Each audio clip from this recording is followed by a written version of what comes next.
स्वागत है आपका हिस्ट्री विद के में। आज हम लोग जलियांवाला बाग हत्याकांड के बारे में जानेंगे।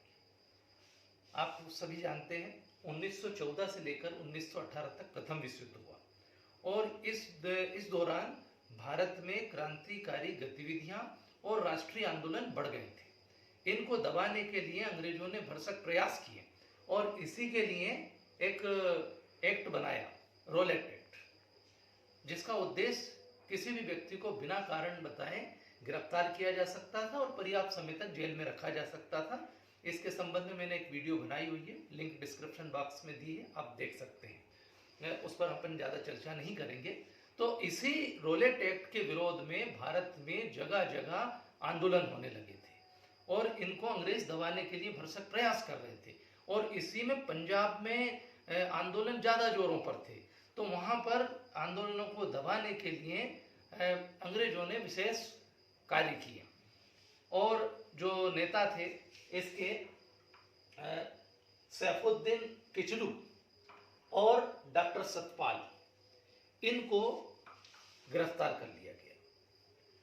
गिरफ्तार करने के बाद 10 अप्रैल को और 2 नेताओं को गिरफ्तार कर लिया गया और पंजाब में आतंक का राज स्थापित करने की कोशिश की। इस कार्य के लिए अंग्रेजों ने वहाँ के पंजाब के गवर्नर जनरल थे जिनका नाम था जनरल डायर। अब यहाँ पर समझ लीजिए, हम समझते हैं जनरल डायर, लेकिन 2 डायर थे। एक था ओ डायर, ये क्या था, पंजाब का गवर्नर जनरल, यानी कि पूरे उसका सेनापति पंजाब क्षेत्र का। और इसने क्या किया कि पुलिस से व्यवस्था नहीं संभल रही थी तो सेना को व्यवस्था सौंपी और सेना के अधिकारी, जो सेनापति ब्रिगेडियर जनरल आर डायर को वहां का प्रमुख बना दिया, अमृतसर का। अब यहाँ ये 2 डायर, ओ डायर और आर डायर, ऑर्डर करने वाला, नियुक्त करने वाला ओ डायर, यहाँ का अमृतसर का प्रमुख आर डायर।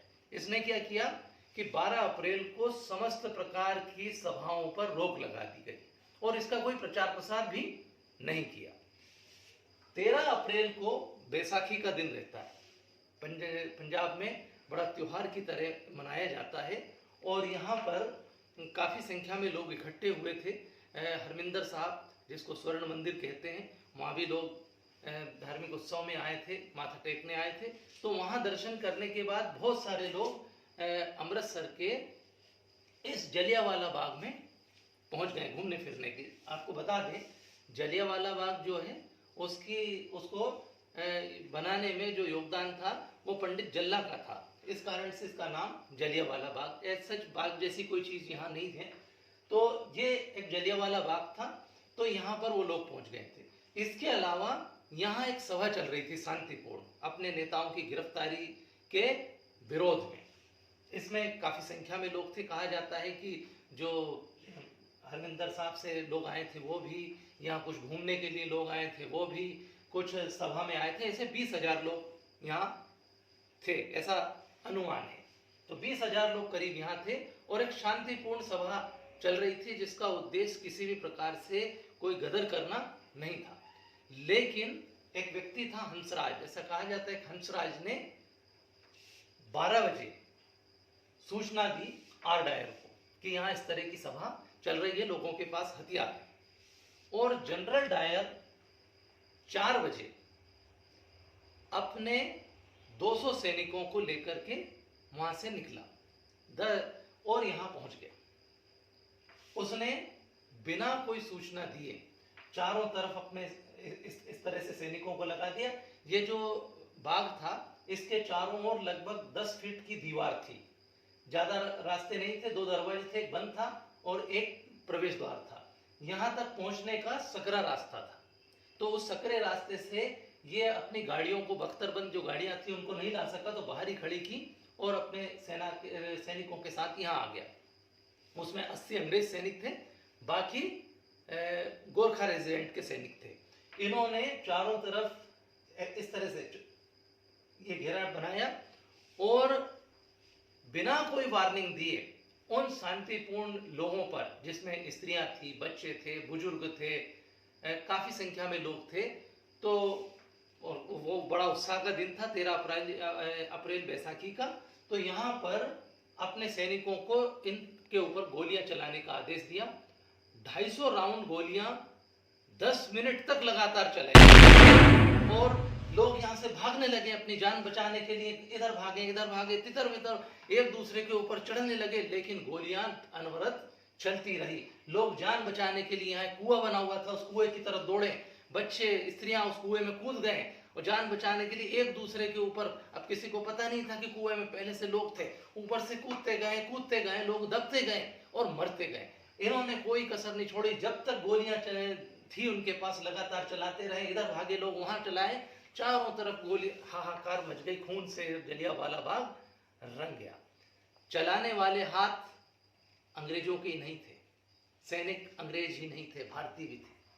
उन्होंने अपने ही लोगों पर गोलियां चलाई। ऐसा हृदय विदारक और ऐसा हिंसक कार्य तो 1857 की क्रांति में भी नहीं हुआ था।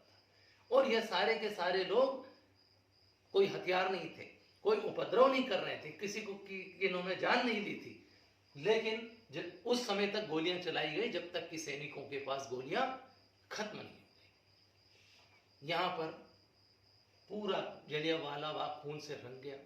ये जो कुआं था वो भी खून से रंग गया। सर्वत्र निंदा होने लगी अंग्रेजों के इस कार्य की, अखबारों में भी, सब तरफ नेताओं ने भी इसको की निंदा की। गांधी जी ने कहा कि इससे ज्यादा शर्मनाक, विभत्स, गंदा कार्य और कोई नहीं हो सकता। चारों तरफ आंदोलन होने लगे, आगे विरोध होने लगा, तो अंग्रेजों ने बात को ठंडा करने के लिए एक आयोग बनाया जिसका नाम था हंटर आयोग। इस हंटर आयोग में 3 भारतीय थे, 5 अंग्रेज थे। इन्होंने अपनी रिपोर्ट प्रस्तुत की। जनरल डायर को बुलाया गया कि क्या उसके क्षेत्र पंजाब में इस तरह का कार्य हुआ है। उसने स्वीकार की, जब जो कमेटी थी उसके सामने उसने स्वीकार किया। आर डायर से भी पूछा गया, उन्होंने स्वीकार किया कि हाँ गोलियां चलाई गई। उससे पूछा गया कि क्या गाड़ियां जा सकती थी तो तुम ले जाते, बख्तरबंद गाड़ियां हथियार वाली, तो उसने कहा हाँ अगर जा सकती तो जरूर ले जाता। उससे पूछा गया कि अगर और गोलियां होती तो क्या तुम चलाते, उसने कहा हाँ चलाता। इसको दबाने, लेकिन अंग्रेजों ने इसको दबा दिया। इस पूरे मामले की जांच को दबा दिया गया और जनरल डायर को एक प्रकार से बरी कर दिया। वहां के निर्लज्ज लोगों ने बजाय उसकी निंदा करने के उसको वीरता की तलवार भेंट की, स्वॉर्ड ऑफ ऑनर। वहां की निर्लज्ज जनता जो कि अपने आप को सभ्य मानते थे, उन्होंने इतने हिंसक कार्य करने वाले डायर को सम्मान की तलवार भेंट की। इससे उनकी सभ्यता का पता लगता है। इसके बाद चाहे कोई देख नहीं रहा था, सरकारी आंकड़ों में 397 लोग मरे, लेकिन वास्तविक बात यह थी कि इसमें 1000 से अधिक लोग मरे थे। अकेले कुएं से ही 130 लोग निकाले गए थे, के शव निकाले गए थे। तो इससे अंदाजा लगा सकते हैं कि इसमें एक बड़ी संख्या में 1000 आदमी से ज्यादा मरे थे। इसको देखने वाला अंग्रेजों ने आंखें बंद कर ली, लेकिन एक व्यक्ति था जो इस घटना को देख रहा था, यहां एक पेड़ पर चढ़ करके, उधम सिंह। उसने उसी दिन प्रण किया था कि जनरल डायर को जवाब दिया जाएगा। लगातार वो इसके लिए रहा। वो यहां से लंदन गया, उधम से, पंजाब का नवयुवक। 21 साल तक उसने इंतजार किया, ढूंढता रहा वो। और जब एक सभा चल रही थी लंदन में, एक हॉल में सभा चल रही थी, वहां पर उधम सिंह पहुंच गया, मालूम किया कहाँ है जनरल डायर, और उसके पास पहुंच करके अपने पिस्तौल की गोलियां उसके सीने में उतार दी और अपने जलियांवाला बाग का बदला लिया। वो भागा नहीं वहां से, चाहता तो भाग सकता था। उसने अपनी गिरफ्तारी दी और कहा कि मैंने अपना बदला ले लिया। इतिहास में इस तरह की ये अपने आप में अलग तरह की घटना है। 13 अप्रैल 1919 बैसाखी का दिन अंग्रेजों के इस क्रूर कार्य के लिए हमेशा याद रखा जाएगा। Thank you very much.